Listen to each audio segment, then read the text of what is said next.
สวัสดีพี่น้องวันนี้มาสัมภาษณ์นางพุทธรีเพิ่นย้ายเวียกใหม่มาเฮ็ดเวียกอยู่โรงงานหนึ่งเฮ็ดเกี่ยวกับกล้วยเพิ่นก็มาประจำตำแหน่งหน้าที่เพิ่นแล้วแต่ว่าสิมาทักทายเพิ่นจักหน่อยเพิ่นสิให้จังได๋ล่ะสวัสดีนางพุทธรีอ่ามามาเฮ็ดเวียก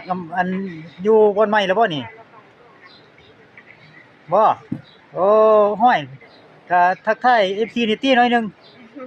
เออ ไปดีเดี๋ยวนี้เพิ่นก็ใหญ่เป็นสาวแล้วพี่น้องอันนี้คือนางพุทธดีอ่าน้องนางหัสดีเนาะพี่น้องเนาะอันนั้นจะเฮ็ดเวียกเกี่ยวกับหยังอันนี้เพิ่นให้มีหยัง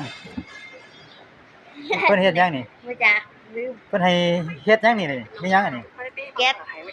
แก๊สใส่กล้วยเนาะโอ้อันนี้คือหน้าที่เจ้าเนาะหน้าที่เพิ่นคือว่าอ่าจัดการแก๊สพี่น้องหรือว่าเลี้ยงแก๊สให้มันเป็นระเบียบนะพี่น้องเด้อพี่น้องเด้ออันนี้ก็คือภาพบรรยากาศกล้วยอยู่ภายในโรงงานพี่น้อง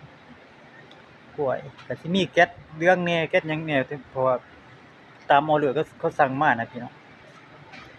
งเด้อมีแต่อันนี้คือเอิ้นว่าแก๊สกล้วยจีนพี่น้องให้พี่น้องเขาเบิ่งภายในโรงงานเนาะพี่น้องเนาะในงานก็ถือว่าเป็นภาพบรรยากาศอีกแบบหนึ่งแบบใหม่เนาะพี่น้องเนาะ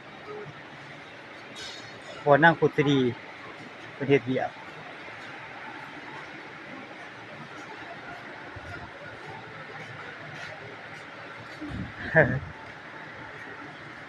พี่น้องเนาะเบิ่งภาพบรรยากาศที่ประทับใจอีกแบบหนึ่ง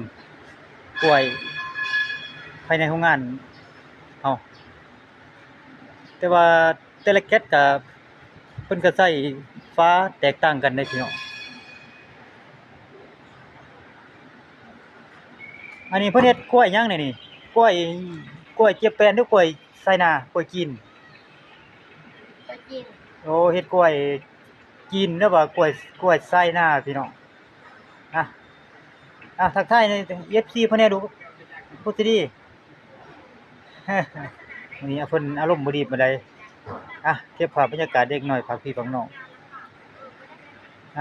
ขอบใจพี่น้อง